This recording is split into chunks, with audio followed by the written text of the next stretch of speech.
한 집사님의 정말 제 마음에 와닿는, 비록 짧지만 그런 나눔이에요. 이런 나눔입니다. 모든 것이 쉽게 변합니다. 사람의 마음도 환경과 상황도 변합니다. 제 마음과 체력도 왔다 갔다 합니다. 하지만 변화무쌍한 세상 속에서 유일하게 변하지 않는 것이 있습니다. 바로 헤세드, 변하지 않는 신실한 하나님의 사랑인 것 같습니다. 어제 딸의 취학 통지서를 받고 기분이 묘했습니다. 늦어지는 결혼에 과연 결혼을 할 수 있을까 걱정하던 시기가 있었는데 어느새 결혼해서 딸이 건강하게 잘 자라 박을 앞두니 감사한 마음이 듭니다. 이런 고백의 나눔이었습니다. 정말 세상이 다 변하죠. 마음도 환경도 상황도. 그러나 변하지 않는 것이 있더라는 거예요. 바로 헤세드, 신실한 하나님의 사랑이더라 라는 참 단순하지만 너무 제 마음에 와닿는 고백이었습니다. 저와 여러분에게도 이런 하나님의 사랑이 느껴질 수 있게 되기를 주의 이름으로 축복합니다. 오늘 출애굽기를 보면서도 다시 한번 이것을 제가 느끼게 됩니다. 이스라엘 백성들이 이제 출애굽을 해서 바닷가, 광야에 갇힌바된 것처럼 바닷가에 장막을 쳤다는 소식을 들은 이 바로와 바로의 신하들의 모습이 오늘 5절에 나옵니다.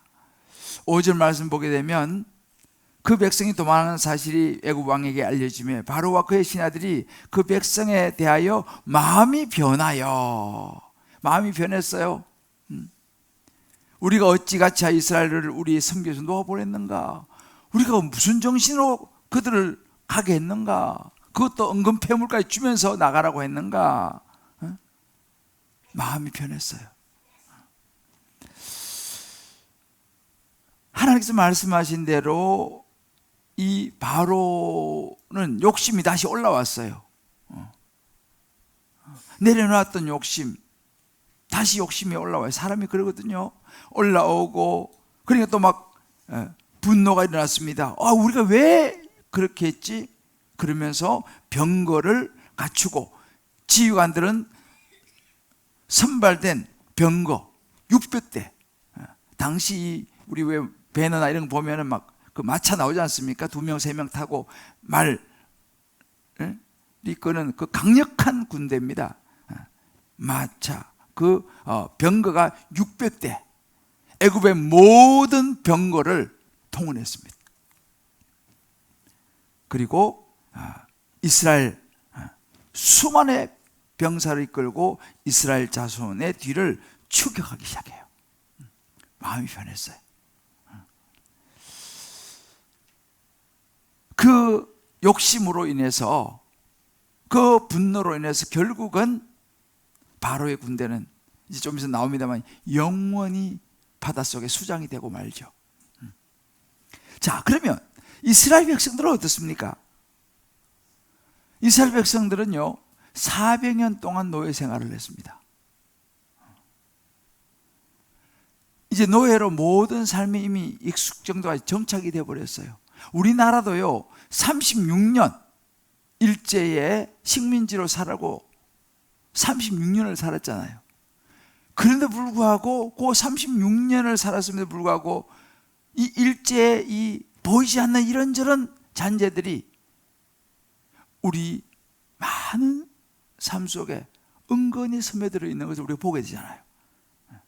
근데 400년의 노예 생활을 했다. 400년 동안 애굽을 주인으로 섬겼어요. 어떻게 그 주인을 대적할 수 있겠습니까? 그 애굽은 이스라엘 백성에게는 두려움 그 자체였습니다.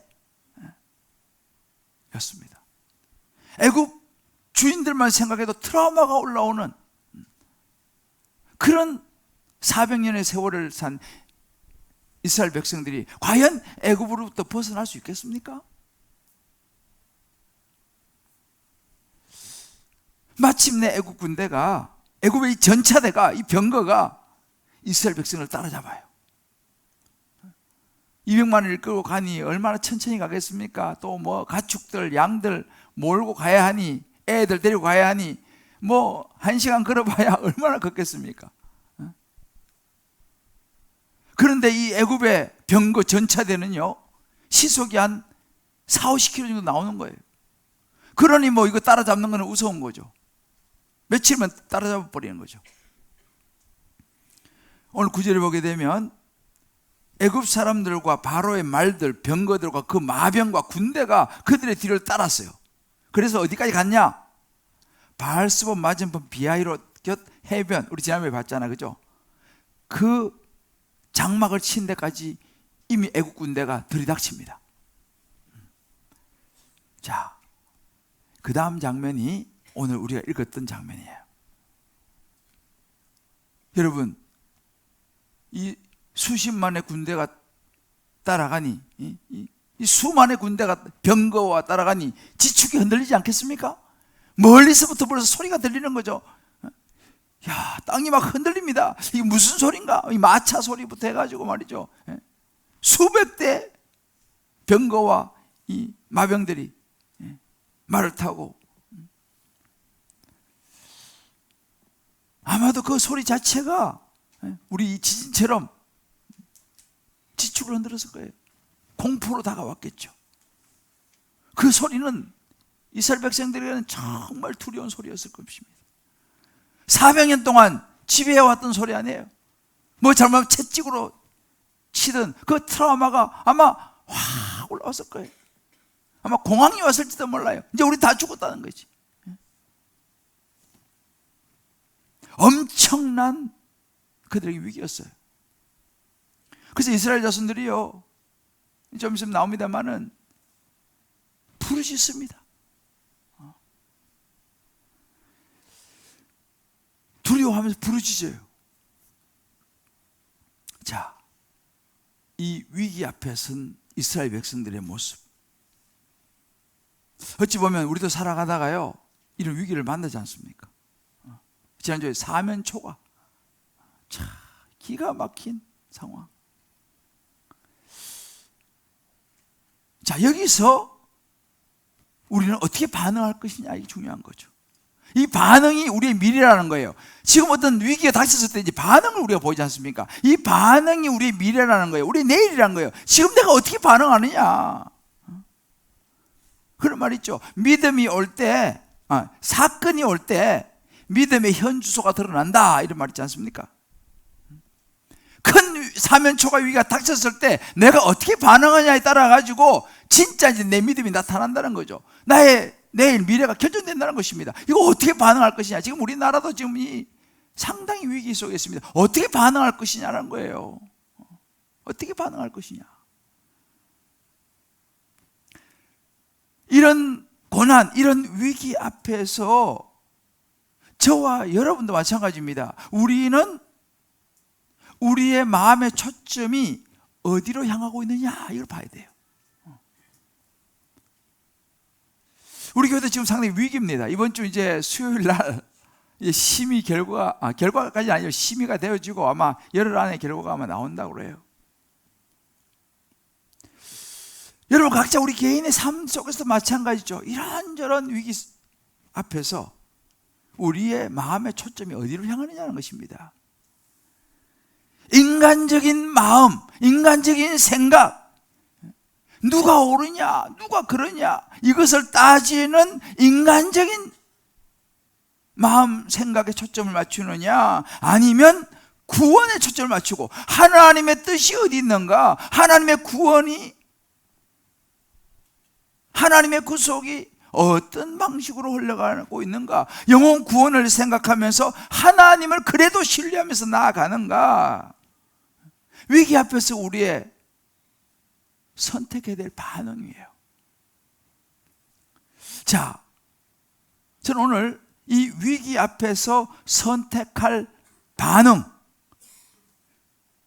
두 가지를 오늘 한번 나누면서요, 저와 여러분의 모든 삶, 우리 교회, 우리 나라와 정말 우리의 자녀, 여러 상황 속에서 하나님의 음성이 저와 여러분에게 들려지게 되시기를, 그리고 올바른 선택을 할 수 있게 되시기를 주의 이름으로 축복합니다. 자, 이 위기 앞에서 선택할 반응의 첫 번째는요, 원망과 낙심입니다. 이스라엘 백성들의 반응이었습니다. 두려움으로 부르짖는 모습이에요. 오늘 10절 말씀 보면요, 바로가 이제 가까이 올 때 이스라엘 자손이 눈을 들어본 적 애굽 사람들이 자기의 뒤를 따른지라. 수많은 병거와 이 마병들과 이 병사들이 몰려오는 거예요. 이스라엘 자손이 심히 두려워하여 여호와께 부르짖고라고 합니다. 여기서 부르짖는다는 의미는요, 하나님 앞에 막 기도한다 이런 부르짖음이 아니에요. 여기서 부르짖음이라고 하는 원래 의미는 원망의 소리의 의미입니다. 원망의 소리. 막 원망합니다. 어떻게 해요? 11절부터 나옵니다. 그들이 모세에게 이르되 애굽에 매장지가 없어서 당신이 우리를 이끌어내서 이 광야에서 죽게 하느냐 말이야. 어째서 우리를 애굽에서 데리고 나와가지고 우리한테 이렇게 하느냐.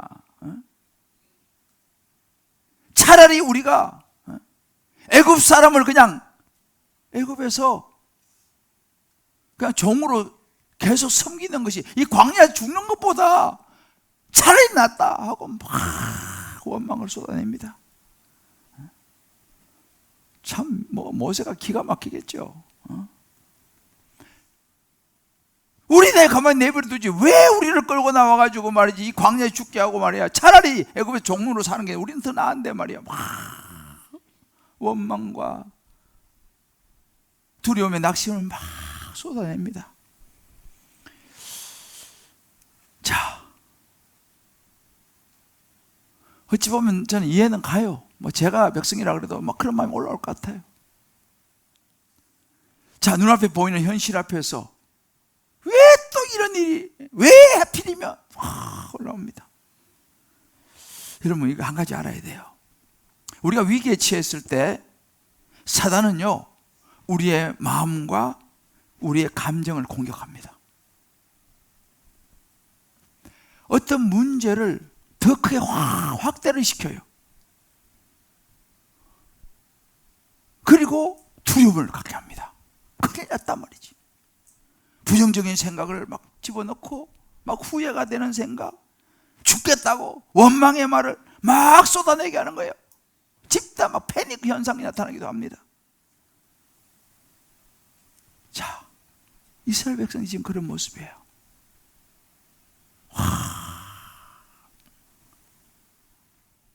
어찌 보면 위기에서 우리의 모습인지 몰라요. 자, 이런 위기의 때에 우리에게 필요한 것이 뭐냐는 거예요. 우리 어떻게 반응할 것인가 하는 것입니다. 성경 우리에게 이렇게 말하고 있어요. 잠언 4장 23절. 무릇 모든 지킬 만한 것 중에 더욱더 네 마음을 지키라. 마음을 지키라. 생명의 근원이 이에서 남이라. 그럼 옛날에 그래, 호랑이한테 물려가도 정신만 차리면 산다 그러잖아, 그죠? 모든 걸 지켜야 되는데 지금 이 상황에서 마음을 지키라는 거예요. 마음을 지키라. 하나님과의 관계에서 나오는 하나님의 말씀을 마음에 붙잡고 마음을 지키라는 거예요. 지금이 영적인 내공을 발휘해야 될 때다 이 말이에요. 위기의 때에.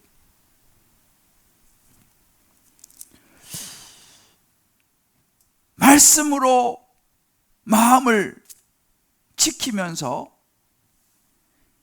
이 위기를 벗어나는 것만 집중하지 말고 그 위기 앞에서 왜 이런 위기가 왔는지 내 자신을 돌아보고 내 마음을 돌아보고 내 믿음을 돌아보는 시간을 가져야 된다라고 성경은 말하고 있어요.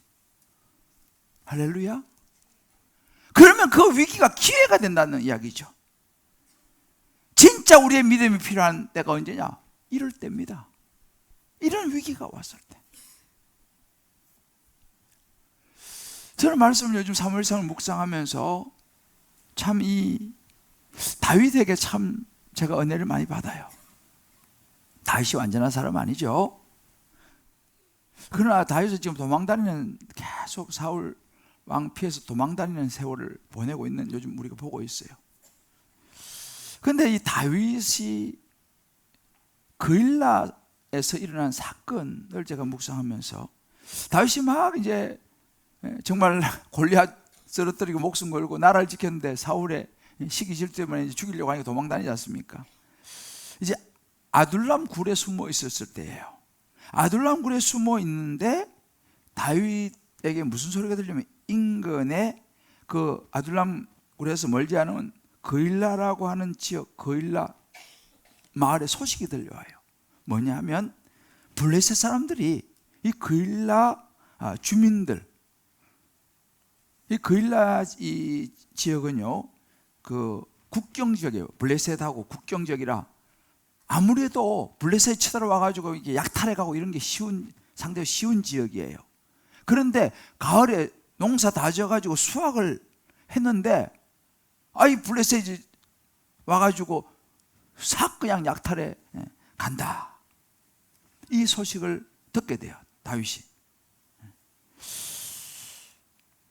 옛날 같았으면 자기가 장수였으니까, 군대 장이었으니까 당장이 병사 이끌고 와서 지켜야 되지만, 지금은 자기는 도망다니는 신세예요. 그러면 어떻게 합니까? 사울 왕이 그 자기 백성을 지켜야 되지 않습니까? 그런데 왕은 뭐 손 놓고 있는데 지금 다윗 자기가 뭐 나서야 될 그런 처지가 못 되지 않습니까? 자기도 지금 도망다니는 그런 그 주제에 누구를 돕겠다고 나서겠습니까? 나섰다가는 괜히 자기 어디 숨어 있는 어디 집안 노출되고 또 자기 위험에 처할 수 있으니까. 그런데 그 소식을 듣고 다윗은 하나님께 기도하며 묻습니다. 하나님, 저 그일라 사람들 구원하러 가야 될까요? 하나님께서 가서 구원해야 된다 라고 말씀하세요. 그 얘기 듣는 주변 사람들은 무슨 말 합니까 지금? 우리 후코가 색다른데 누굴 도웁니까? 하고 막 반대했어요. 그런데 다윗은 아니야, 하나님께서 가라 하시니 가자. 그래 가가지고 블레셋을 그냥 무찌르고 다시 다 가지고 다 회복시켜서 와요. 자, 어떤 대가가 주어졌을까요? 그렇게 했으면은 그일라 사람들이 막 환대를 하고 와 역시 우리 다윗 장군님 최고입니다 하고 막 평가를 받고 막 이렇게 해야 될 것 같잖아요, 그죠? 근데 전혀 아니었어요. 위기가 왔어요. 위기가 오히려. 왜냐하면 그일라 사람 중에서 별 사람이 다 있잖아요. 그일라 사람 중에서 어떤 한 사람이 사울 왕에게 일러바쳤어. 지금 여기에 다윗이 있습니다. 완전히 배신을 때린 거죠. 사울 왕은 지금 눈이 벌어가지고 지금 다윗 잡으러 죽이려고 쫓아다니는데 정확한 다윗의 위치와 상황을 다 알려준 거예요. 당장에도 출동하는 거죠, 사울은. 그 배신으로 어떻게 합니까? 다윗은 거기서 대우받기는커녕 또 도망가야 되는 신세가 됐어요. 안 그래도 도망 다니고 있는 신세 위기 속에 또 다른 위기가 또 온 거예요. 그래서 나는 그 상황에서 있잖아요, 이 다윗의 반응을 제가 묵상해 봤어요.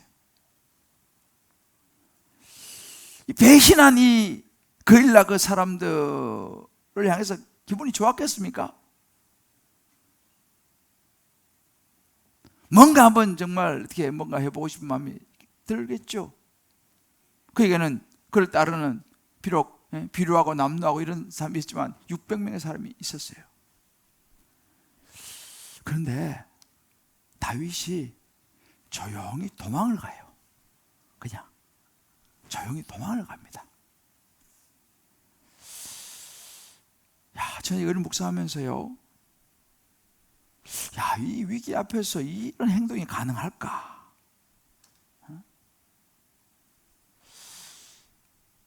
어떻게 이게 가능할까? 참 많은 생각을 해주기는 하게 하는 다윗의 반응이었어요. 그냥 도망가요.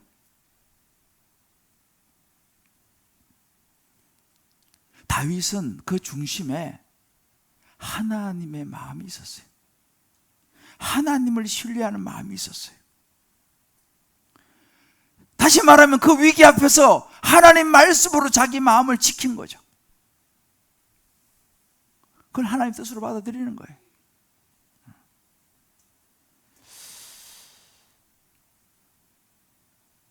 예수님은요, 예수님이 맞이했던 최고의 위기는 뭐였습니까? 십자가의 죽음. 그잖아요. 인간의 몸을 입고 오셨기 때문에 십자가의 죽음은 예수님에게는 굉장한 위기였습니다. 그때 예수님이 뭘 하셨냐 보니까 마음을 지키셨어. 마음을 지키셨어. 어떻게 마음 지킵니까? 겟세마네 동사 올라 기도를 해요. 아버지요, 할 수 말씀 이 잔을 좀 내게서 옮겨주십시오. 예수님도 그렇게 기도했어요. 할 수 말씀 이 잔을 내게서 옮겨주십시오. 그러나 그 기도 가운데 예수님은 마지막 마음의 결단을 내리죠. 그러나 내 뜻대로 마시고 아버지의 뜻대로 되기를 원합니다.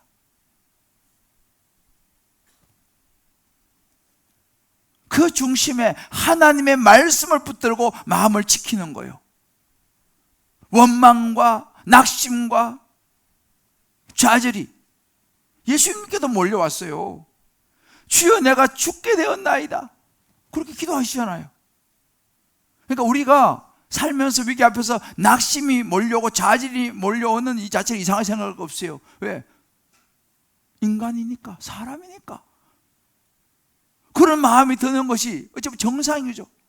원망이 나오고 막 불평이 나오고 막 이런 정상이에요. 근데 중요한 것은 예수님도 내 마음이 죽게 되었음이 그렇게 고백했잖아요. 근데 중요한 그 다음입니다.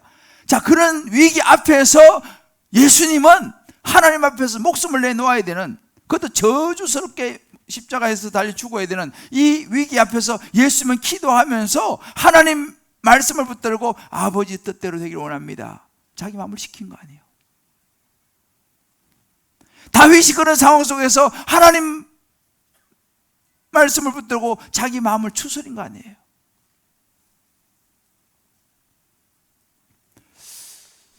여러분 한번 정해 보십시다.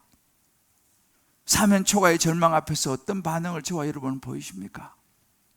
이스라엘 백성들처럼 두려움에 갇혀서 하나님을 막 원망하고 불평과 낙심 가운데 아유 다시 애굽으로 돌아가자, 내가 뭐 이러려고 여기 왔나? 라고 생각하지 않습니까? 그나마 있는 작은 믿음조차 잊어버리고 에이고 그래 뭐 내 방식대로 살아야지 무슨 하나님이야, 뭐 내가 뭐 잠깐 좀 교회 다니고 신앙생활 좀 해봤는데 아이고 막 라는 그 생각에 또 사로잡히지는 않습니까? 위기 앞에서 저와 여러분은 하나님의 말씀을 붙들고 우리 마음을 지켜낼 수 있게 되시기를, 원망과 낙심을 넘어서 우리 마음을 지켜낼 수 있게 되시기를 주의 이름으로 축복합니다. 할렐루야. 자, 우리 옆에 분하고 한번 손을 좀 잡아서 합시다. 우리 마음을 잘 지켜야 합니다. 원망과 낙심보다는 마음을 잘 지켜야 돼. 할렐루야. 두 번째, 위기 앞에서 선택할 반응은 하나님의 개입하심을 기다려야 돼요. 오늘 13절을 보면 모세가 이렇게 반응합니다. 모세가 백성에게 이르되 너희는 두려워하지 말고 가만히 서서 여호와께서 오늘 너희를 위하여 행하시는 구원을 보라. 너희가 오늘 본 애굽 사람을 영원히 다시 보지 아니하리라. 여호와께서 너희를 위하여 싸우시리니 너희는 가만히 있을지. 하나님이 너희를 위해 싸울 거니까 가만히 있어라. 가만히 있어라. 두려워하지 말라는 거예요.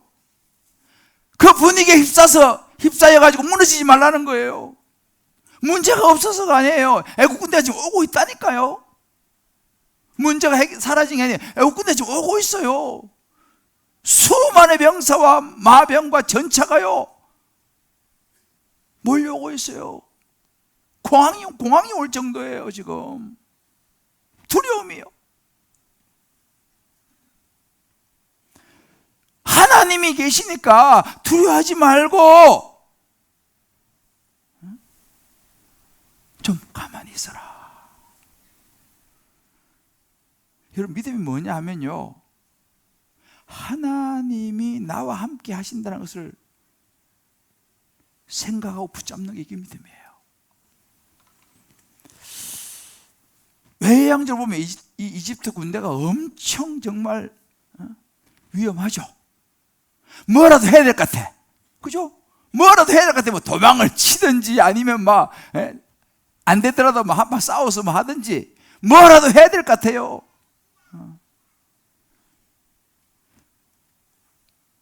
그런데 가만히 있으라는 거예요. 뭐라도 해야 될 것 같은데 조용하라는 거예요. 이런 상황에 있지만 모세는요, 그 순간에도 자, 우리 조용합시다. 하나님이 개입하실 거니까 우리 좀 기다립시다. 당장 지금 뭐라도 막 이렇게 하지 말고 하나님이 구원하실 거니까, 하나님이 일하실 거니까 우리 좀 잠잠히 기다립시다 라고 모세가 이야기해요. 하나님의 개입하심을 기다리는 선택을 합니다. 저도 그렇게 우리가 보면 살다 보면 막 무슨 일이 닥치면요, 막 우리는 막 이거 어떡하나, 우리 막 끝났다, 막 다 죽었다, 막 그러니까 아이고 요 입이 방정이야, 막 그런 말 하잖아요. 아이고 이제 끝났다 이거 말이지, 큰일 난다 뭐부터 시작해가지고 여러분, 함부로 막 이야기하면 안 돼요. 하나님의 음성을 들을 수 있는 좀 조용함이 필요해요. 할렐루야. 함부로 경솔하게 행동해서도 안 돼요. 인간적인 노력이 필요 없다는 거 아니에요. 근데 그 상황에서 오히려 막 들쑤시면요, 육적으로 가만히 있으면 안 될 것 같아. 뭐라도 해야 될 것 같아. 근데 모세가 선택한 게 뭐예요? 좀 조용히 하고 우리 하나님 좀 바라보자. 왜 이런 위기가 닥쳤는지 우리 하나님 좀 바라보자. 저와 여러분의 위기 상황 속에서 우리는 하나님의 개입을 바라보며 기도에 집중해야 될 줄을 믿습니다. 할렐루야. 우리 지금 40일 미스바 기도해야 하잖아요. 그죠? 뭐 난리 전쟁 지금 막 애국 군대가 지금 막 코앞에까지 들이닥쳤어. 우리 영적으로 보면 코앞에 막 들이닥치는 거예요. 이런저런 일이 막 터지고 막 그러는 거예요. 자, 이거 어떡하냐 막 이게 아니라 마음은 급하고 뭐라도 해야 될 것 같은데 모세가 그러는 거예요. 두려워하지 말고 가만히 서서 여호와께서 오늘날 너희를 위하여 행하는 구원을 봐라. 하나님이 싸우실 거니까 가만히 좀 있어라. 할렐루야. 기도하라는 거예요. 예배에 집중하라는 거예요. 막 무슨 일이 터지면 예배는 안 드리고 막 엉뚱한 데 쫓아다니는 거예요. 그러지 말고 더 기도에 집중하고 더 예배에 집중하고 하나님의 임재를 기다리라는 거예요. 할렐루야. 그때 하나님의 역사를 시작하신다는 거죠. 하나님이 개입하신다는 거예요. 모세는 어떤 방식일지는 몰랐어요. 오늘 13절에 이렇게 말하잖아요. 오늘 본 애굽 사람을 영원히 다시 보지 아니하리라 그랬어요. 그런데 이 말 속을 가만히 묵상해 보면요, 모세가 홍해가 갈라질 걸 알았을까요? 애국 군대가 물에 다 빠져서 죽을 거를 알았을까요?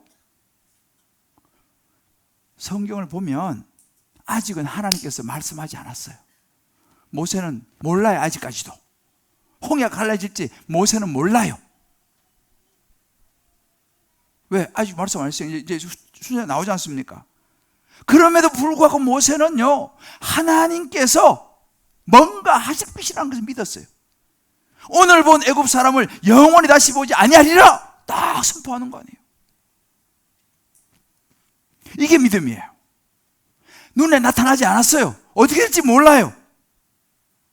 그러나 모세는요, 하나님이 싸울 것이고 하나님이 개입하시고 다시 저 애굽을 우리 보지 못할 것이다 라고, 뭔지는 모르지만 그는 믿었습니다.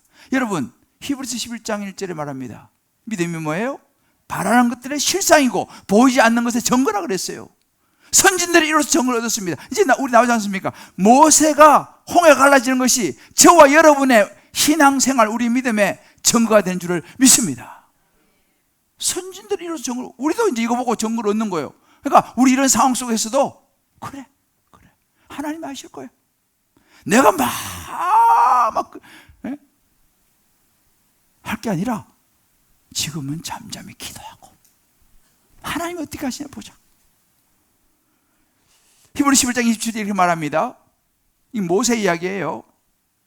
믿음으로 애굽을 떠나 왕의 노함을 무서워하지 아니하고, 바로 왕이 노하잖아요. 보이지 아니하는 자를 보는 같이 하여 참았다 그랬어요. 모세 이야기예요.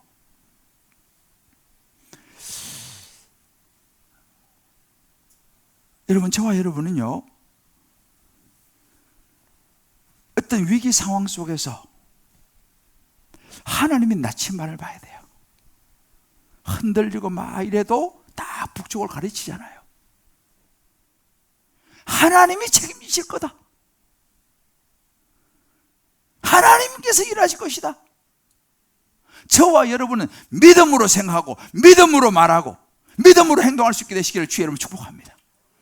그냥 내 감정 막 내 생각 막 내가 막 말고 말씀 딱 붙잡고 분별하면서 힘들고 두렵고 이러다가 무슨 어떻게 될 거냐 이런 것이 막 몰려오지만, 오늘 모세처럼 두려워하지 말고 잠잠해라. 하나님이 하실 거다. 하나님이 개입하실 것이다.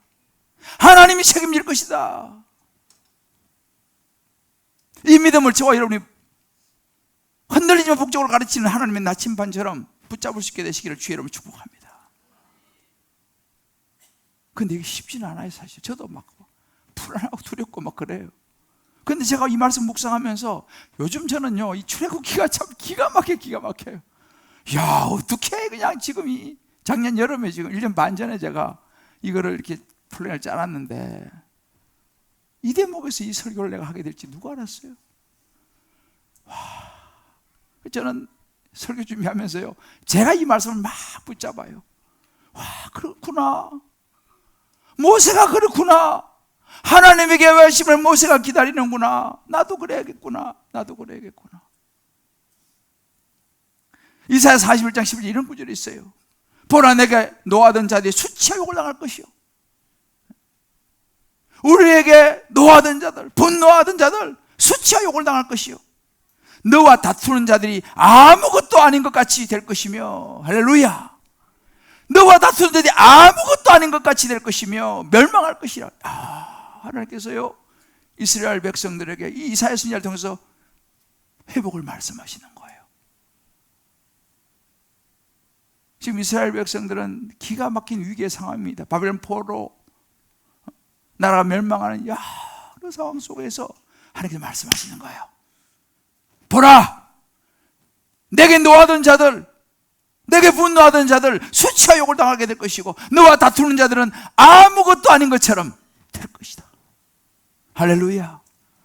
와, 제가 이 말씀이 얼마나 힘이 되는지 몰라요. 이야, 아무것도 아닌 것 같이 될 거구나.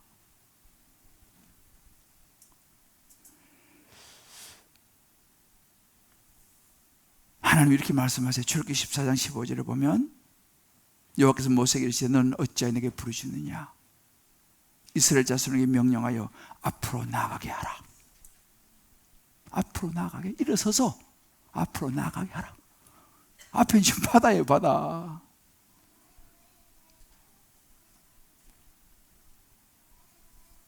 기도하면 하나님이 길을 여실 줄 믿습니다. 할렐루야.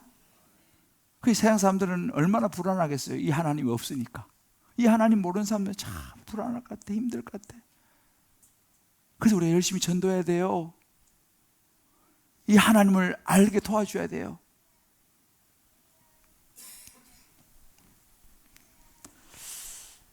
확실한 것은요, 이 위기는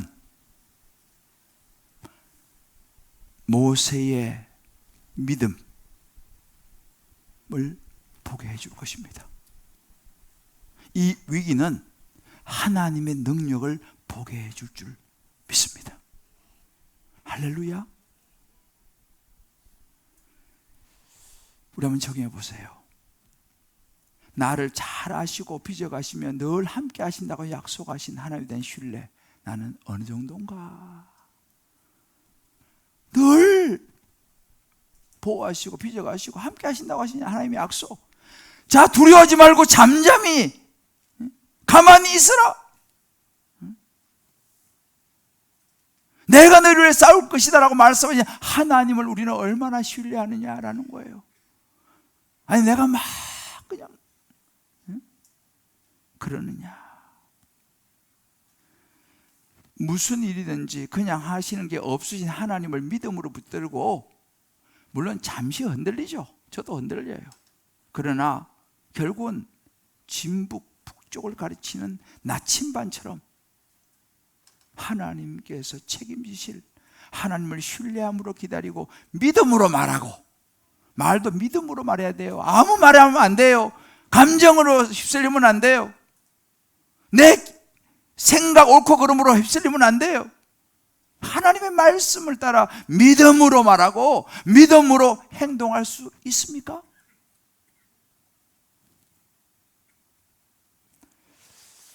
사랑하는 성도 여러분, 인생은 그런 것 같아요. 위기의 연속인 것 같아요. 인생은 정말 끊임없이 이런저런 일이 많이 일어나는 것 같아요. 그러니까 우리가요, 우리 인생이 항상 평탄할 것이라고 너무 속단해서는 안 돼요. 나 예수 믿고 신앙생활 하니까 나는 막 평탄할 거야, 너무 그래 속단해서는 안 돼요. 왜요? 이 세상은 공중권세 잡은 사단이가 두루다니며 삼키를 잘 찾고 예수 믿는 우리를 어떻게라도 넘어뜨리려고 하기 때문에 평탄할 수가 없어요. 인생이 평탄하는 걸 바라는 것은 이런 이야기 하더라고요. 산모가 아기를 낳으면서 진통이 없을 것이라고 생각하는 것 같다, 이렇게 얘기하는 거예요. 어떻게 산모가 이러면서 진통이 없을 수 있습니까? 인생이 그렇다는 거죠. 때로는 모래 폭풍이 분다는 거예요. 그러면 뭐예요? 타이에 공기를 좀 빼고 가야 된다는 거예요. 이게 인생이라는 거예요. 예수님의 십자가는 위기였어요. 그러나 그 위기는 구원의 통로가 되었습니다. 할렐루야. 위기의 때 우리에게 필요한 것이 하나님의 개입하심을 기다리는 우리의 믿음이에요. 성경에 보면 많은 고침을 받고 위기에서 벗어나는 사람들에게 예수님이 마지막에 하신 말이 뭔지 아세요? 혈루병을 앓아서 참 12해를 고통 중에 위기 속에 살다가 예수님 만나서 회복되고 나서 예수님께서 그 혈루 여인에게 마가복음 5장 3절에 말해요. 내 믿음이 너를 구원하였다 그랬어요. 네 믿음이 너를 구원하였다. 저와 여러분에게 이런 믿음이 오늘도 우리 중심에 붙잡게 되시기를 주의 이름으로 축복합니다.